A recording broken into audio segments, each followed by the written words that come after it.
Olá, meus amigos e minhas amigas, alunos e alunas. Essa aula é uma aula de revisão para a prova que vocês vão fazer na sequência. Nós estudamos agora, nas últimas duas aulas, nós estudamos a antropologia brasileira e antropólogos brasileiros. Percebam que essas aulas de sociologia não são baseadas no livro sobre sociologia, no livro da disciplina de sociologia que vocês têm lá na escola. Essas aulas são baseadas em assuntos mais amplos, o que exige de vocês procurarem, no momento de estarem estudando, se debruçar sobre o estudo, usar o cérebro para pensar o conteúdo, para refletir sobre as realidades sociológicas, e esse é meu grande intuito. Eu sempre olho para as aulas de vocês como uma formação e convido vocês a fazerem o mesmo, olharem como uma formação acadêmica e onde agora eu estou trabalhando a minha visão sociológica. Por que eu deixo de lado os livros da disciplina do primeiro, segundo e terceiro ano em linhas gerais? Raramente eu uso. É porque quando eu pergunto para alguém do terceiro ano sobre Darcy Ribeiro, ele não sabe. Ou se eu pergunto sobre os clássicos, sobre o Marx ou o Weber, ele não sabe. Então alguma coisa precisa se estabelecer um pouco mais adequadamente, numa formação mais ampla. E qual que é a ideia da antropologia brasileira? Nós não temos uma visão de que a cultura ocidental, a literatura ocidental é de uma qualidade única e referência para todo o planeta, e é, na verdade. Mas isso não pode minimizar as grandes contribuições dos nossos teóricos e da cultura brasileira em especial, que é uma cultura significativa, como eu procurei colocar na aula Antropólogos Brasileiros. Vamos lá para a aula de revisão. Se você não assistiu a aula sobre antropólogos brasileiros e a anterior Antropologia Brasileira, assista, pois a prova será baseada nessas aulas. Se você está procurando compreender esses assuntos, parabéns, pois isso amplia sua visão, como outras disciplinas também, é claro. Isso amplia seu senso crítico. Nesse momento você começa a ver nesse assunto a ligação cultura, identidade, estereótipo, a formação de uma cultura tendenciosa a interesses, e como que uma cultura valorosa está aí inserida nisso, lutando para não morrer, em meio a tudo isso. Estamos construindo isso e vamos adiante. Procure acompanhar isso para que o teu senso crítico amplie, para que você tenha visão.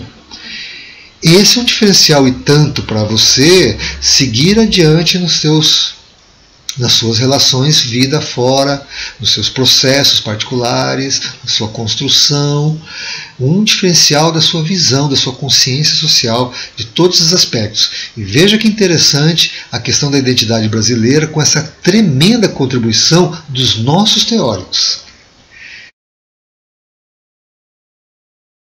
Olá, pessoal, estamos aí agora vendo a nossa revisão, tá? Antropologia brasileira e formação cultural. Concepções de quem foi o antropólogo que eu me norteei e me inspirei para essa aula. A ideia da aula é não pegar os recortes do livro de sociologia do segundo ano de vocês, que é bom. Mas quando eu pergunto sobre a antropologia brasileira para um aluno, ele não sabe. Quando eu pergunto sobre um antropólogo brasileiro para um aluno, ele não sabe. Quando eu pergunto sobre a sua identidade, e se ele se identifica com essa identidade, ou ele a questiona, e ele fala, professor, essa é uma identidade construída, eu não sou essa identidade. Eu sou brasileiro, mas eu vejo o meu país em sua grandeza e em suas limitações, e em seu processo de manipulação pelos grandes poderes, pelos grandes grupos de poder. Né? É essa sociologia que eu quero que você veja. E a antropologia brasileira é importante nessa construção. Certo, pessoal? Tremendamente importante. Aí nós temos que o desafio é uma formação acadêmica de sociologia para vocês. Formação mais profunda de pensar a sociedade mesmo. E compreender que a antropologia não é apenas a antropologia ocidental, magnífica, mas a antropologia brasileira, que tantos brasileirinhos fazendo o segundo ano do ensino médio não sabem, tá? Vamos lá. Olha aí alguns antropólogos: Alfredo Wagner, Alba Zalaur, Altair Salles, Cláudio Lepine, Dercy Ribeiro, Eduardo Viveiros, Florestan Fernandes, Gilberto Freire, Roberto da Mata. Qual desses eu evidenciei? Será que se eu perguntar na prova alguma coisa sobre eles, uma obra deles, uma abordagem deles, quais foram os antropólogos que eu evidenciei? Não posso evidenciar todos, não teríamos tempo para isso. Você saberia dizer? Sim, saberia, né? Você já assistiu 2 aulas sobre isso, né? Vamos lá. O que pensa você do povo brasileiro? Você pensa o povo brasileiro da mesma forma agora do que antes das 2 aulas que você assistiu sobre a contribuição dos antropólogos brasileiros sobre a nossa identidade? A ideia é que você não pense o povo brasileiro da mesma forma, que a sua visão amplie, que o seu senso crítico amplie, que a sua percepção de mundo e de estereótipo e de ser brasileiro, o que é isso? Como é isso? E que você esteja num nível assim. Tá? Existe um Brasil como sociedade e sistema de valoração, sistema de valores. Um Brasil agora como sociedade. A sociedade brasileira. E existe um sistema de valores agora, atuando dentro da sua casa, na sua vida, dentro da escola, na rua, em todo lugar. E esse sistema de valoração, ele vem desde a tradição e desde as articulações dos grupos de poder para criar um novo sistema de valoração adequado a eles. Você consegue perceber isso já? Você conseguiria escrever algo numa prova ou num processo seletivo, numa redação sobre um ponto desse, a sociedade brasileira e seus sistemas de valores? Esse é o desafio que eu coloco para você em sociologia. Existe um Brasil como Estado democrático. O Brasil como Estado democrático é um assunto mais para o 3º ano.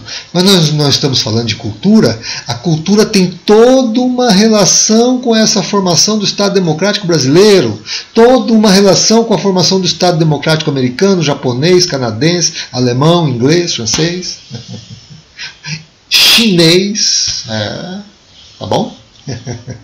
São assuntos muito importantes para a compreensão e visão de mundo, pois a democracia brasileira vem do contexto do país colônia. Podemos colocar alguns pontos sobre isso na prova. Você assistiu as 2 aulas, não assistiu? Fez as anotações no caderno, não fez? Esse é um sistema de ensino-aprendizagem, uma relação ensino-aprendizagem. Eu pego a aula, paro tudo, ouço, penso, anoto e construo o meu saber particular, pois a visão de mundo é sua. A minha ideia é provocar, é quebrar paradigmas e você pensar. Tá? A construção antropológica da cultura. Tá? Nós temos que entender que cultura tem toda uma relação, uma construção através do tempo. E a antropologia contribui na percepção de como isso funciona. Tá certo? Muito bem, existe uma ruptura antropológica quando os fenômenos sociais vão acontecendo. Uma região imensa, indígena, com um sistema de valoração, com um sistema de cultura, com um sistema social, com uma visão de mundo não capitalista, entra em confronto, impacto e cria ruptura cultural. E a antropologia nos trouxe isso. A invasão portuguesa no Brasil, como a invasão espanhola em vários países da América Latina, essa ruptura nem sempre é positiva e nem sempre é negativa. Ela muitas vezes é dominadora. né, aculturada, né, uma aculturação, uma cultura domina a outra, com meios de que o povo dominante e a cultura dele que vai prevalecer.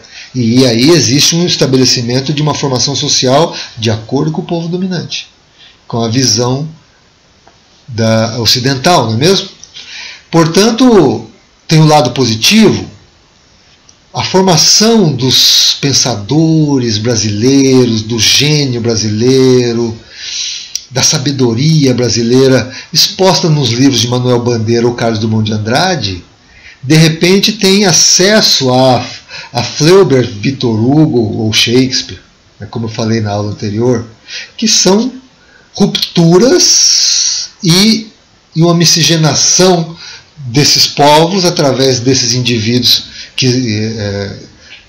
pela arte literária, que cria uma riqueza muito grande. E tem a ruptura negativa, por exemplo, a mídia é um aspecto de ruptura, uma nova aculturação. Como a aculturação do colonizador, agora a aculturação de um universo midiático que determina novos valores para a sociedade. É fundamental para a sua visão crítica, para o seu senso crítico, para a sua visão de mundo como ser social, compreender a mídia como um grande meio de estabelecimento de determinado sistema de valores para o bel prazer dos grupos econômicos que financiam o sistema. Ou vocês acham que 2 milhões de reais, que é o salário do... Não sei se até já não passou disso, isso eu vi há um tempo atrás. O salário de um apresentador da Rede Globo, aquele valor é pago por quem? Então existe toda uma estrutura de aculturação social, com pontos positivos e com pontos negativos, que são esses pontos de manipulação, tá? Assuntos para ir se construindo, né, pessoal? Então temos toda a influência nesse sistema de valoração da aristocracia. Até hoje, você entendeu isso na aula? Podemos colocar questões nisso, pois essa é a bússola de navegação que o Roberto da Mata nos coloca. A bússola de navegação da formação cultural alemã, da formação cultural austríaca, da Jamaica, da Venezuela, do Brasil. Qual é a bússola cultural de navegação? Quais são os principais valores que nos acompanham? Quais são os estereótipos que estão pré-estabelecidos para que a pessoa já seja inserida em um sistema de valoração? Olha aí o desafio nosso, em conjunto, como professor e aluno, entendermos isso e ampliarmos a nossa visão. Lembram-se desse exemplo? Está ali o carrinho brasileiro, aqui em Curitiba, o cara parou com o carro na frente do ponto de ônibus, vou ali e já volto. Não é um sistema de valoração? Será que você está inserido nesse sistema de valoração? Será que de repente você também vê isso como normal? E que não é normal em Paris ou em Amsterdã? Aí a pessoa chega lá fora e fala, pô, fui lá fora e percebi um preconceito contra brasileiro. Será que aquele preconceito é mero preconceito? Ou existe também uma base, né, para se ver brasileiro desse jeito aí? E você, se insere em qual? Ou você percebe esse sistema ao seu redor? E através da sua conscientização, você trabalha no outro nível? Olha aí. Vamos construir isso juntos. Lembram-se dos carrinhos de bebê nos Estados Unidos? Não, mas de quem esses carrinhos aqui? Lembra? Você assistiu aula. E aí você vai criando a sua condição, inclusive para gerar a sua nota na prova. O mito da revolução. A ideia do mito da revolução. A cultura simbólica, discursiva que nos chega, a ideia do mito da revolução, que a pessoa se posiciona como alguém que tem uma visão revolucionária. Que revolução? Apesar que houve Houve uma sequência, uma série de lutas no Brasil, claro, mas essa revolução para conquistar a democracia, lembra-se da aula? Um mito no Brasil. Império para República. A República, eu quero votar no meu presidente. Esse assunto nós vamos aprofundar no terceiro ano. Muita gente, aquela coisa, eu quero votar no presidente. Na verdade, se cria uma ideologia. Está se fazendo isso hoje. E é um problema no nosso país hoje, ideologia. E o mito da democracia, que se defende tanto no Brasil, democracia. Nós temos democracia no Brasil?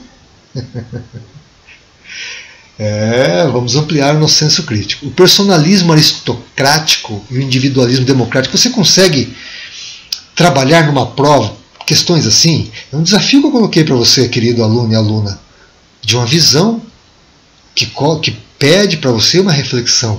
Tem que pensar, tem que olhar, que meditar um pouquinho nessas questões. Personalismo aristocrático, de uma ideia estabelecida na colonização de favores, o teu, o meu, toma lá da cá, para que você chegue perto da aristocracia, para que você se dê bem, tem toda aí a influência de valoração, sistema de valoração no Brasil, e hoje o individualismo democrático do povo brasileiro, que em grande parte ele não se importa com a nação, com o bem da nação, com a educação, com a saúde, só quando a coisa incomoda a ele. Não estou dizendo que você seja assim, ou que pessoas que você conheça sejam assim ou não, mas de forma generalizada nós percebemos isso, tá bom? A noção que eu acabei de falar para vocês é de toda um sistema de valoração que cria, pessoal, uma condição de amostragem. O que o da Mata fez? Ele pesquisou no Rio de Janeiro e ele percebeu elementos com uma similaridade, uma semelhança e um estereótipo, né? De uma generalização que poderia ser no Paraná uma outra, no Rio Grande do Sul outra. Sei que sou José da Silva, brasileiro, casado, funcionário público, torcedor do Flamengo, carnavalesco da Mangueira, apreciador incondicional das mulheres, católico, bandista, jogador esperançoso, invertebrado, inveterado da Loto, pois acredito no destino e tal. Isso é um estereótipo criado. E as pessoas de repente estão inseridas nessa condição de estereótipo e tendo um sistema de valoração de aceitar certas situações como normais, como não tem problema nenhum, como o cara lá que parou o carro na frente do ponto de ônibus, né? Sou torcedor do Flamengo, então o brasileiro ele é do futebol, né? O brasileiro é mulherengo, o brasileiro vai na Umbanda e vai no... Mas espera aí, é isso que eu quero para mim? Né? Existe um sistema de socialização que questiona tudo isso para que eu olhe para isso bem? Ou existe um sistema de generalização através da cultura de formar estereótipos? Qual que você acha? Então esse livro aí do da Mata, O que faz Brasil com B minúsculo, Brasil com B maiúsculo. Em São José não sou Napoleão, William Smith, nem muito menos o Ivan Ivanovich, aquele que foi para o espaço pela Rússia, pela antiga União Soviética. Então já vendo essa questão do estereótipo de que o cara lá de fora é o cara bom, né? É ele que pode, que é competente, que é capaz, né? Tem todo um desenvolvimento, né? E eu aqui sou brasileiro, sou aqui tal brasileiro, torcedor do Flamengo e tal, e jogando na Loto, tacitamente dizendo que nós podemos levar a nossa vida como um brasileiro que não faz nada demais, né? Inserido aí na cultura brasileira. Pois posso distinguir-me assim, pois me associo imensamente a uma série de atributos especiais e com eles e através deles formo uma história, a minha história. Que história? Questionamos isso ou não? O que você acha? Será que eu estou construindo a minha história? Será que eu estou construindo a minha nação? Será que essa é a valoração que eu quero? Será que é esse o ideário que eu quero? Porque aí vem a grande sacada. Mas como é que sei quem sou? Como posso discutir a passagem do ser humano que nasci para o brasileiro que sou? Como posso perceber na minha socialização todo esse sistema para que o meu ser brasileiro seja uma construção genuína do meu ser com o mundo que eu vislumbro? através de um nível maior de consciência. Perfeito, amigos e amigas? Muito bem, nós falamos de Gilberto Freire, Casagrande Senzala, que ele fez um tremendo esforço para compreender a miscigenação singular criada no Brasil, na formação da família brasileira, de pessoas, homens, mulheres, que se encontraram, formaram a família brasileira com uma diversidade étnica enorme. E o Gilberto Freire nos trouxe isso. Ele recebe uma crítica, que a miscigenação proposta por Freire apazigua a desigualdade social. E aí, pessoal? Que tal absorver isso? Quando falar Casagrande Senzala, conheço. Não preciso falar datas e autores, mas eu sei, Casagrande Senzala é uma grande obra brasileira. Gilberto Freire trouxe uma questão da formação da miscigenação brasileira e dessa forma que se criou o povo brasileiro que não existia, que é a junção de todas as etnias, de todos esses níveis sociais, formando o povo brasileiro. Ele teve essa percepção. Ele não olhou para aquele conflito, né? Para aquela discrepância social. Muito legal, tá?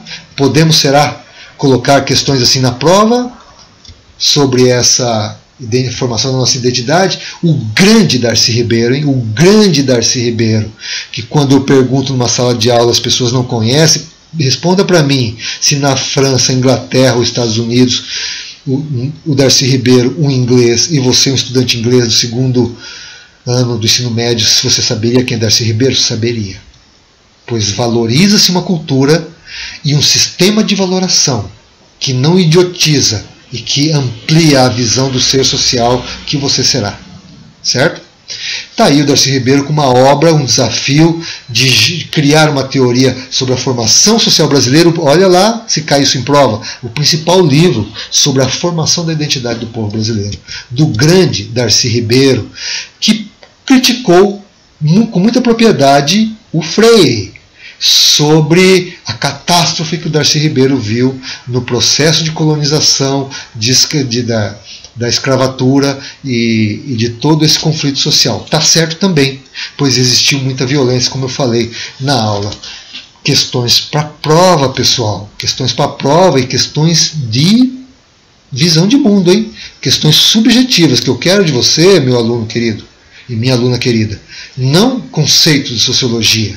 Ah, eu decorei. Eu quero visão de mundo, pois é isso que será o seu diferencial para a sua vida. O Darcy Ribeiro foi um grande intelectual, pessoal, um grande indigenista. Lembra, você assistiu a aula sobre o indigenista Darcy Ribeiro?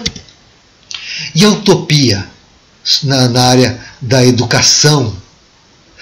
A utopia pragmática, a utopia de uma educação possível, integralista, essencialmente cultural, comunitária e partilhada a todos, com o saber humano em contraponto à educação tecnicista? Isso é compreensível para você, querido aluno, querida aluna? A educação tecnicista que cria indivíduos para o mundo consumista. Relação produção e consumo, produção e consumo, produção e consumo. Uma educação que traz para a escola todo o gênio humano. Vamos fazer cultura na escola? Vamos, professor, vamos fazer rap? Pô, vamos fazer um pouco de rap? Tudo bem. Professor, tem muito rap legal, rap cabeça. Sim, mas o rap já está inserido na cultura midiática. E que tal uma cultura mais integralista, que você tem acesso ao gênio humano em toda a sua amplitude? Ele fala até de balé. E que tal que essa cultura desenvolva a percepção humana para uma visão de mundo maior, para uma ordem humana essencialmente criativa, peculiar e sustentável, para que você, ser social, vá lá transformar o Brasil em um país melhor por suas ações sociais. Daí quando fala-se de Darcy Ribeiro, numa sala de terceiro ano, eles não sabem quem é. Você, querido aluno, está aí, coloquei a aula, coloquei os vídeos, questões na prova, para que você absorva isso na sua formação. Tá legal, pessoal? É isso. Boa prova para vocês e um grande abraço.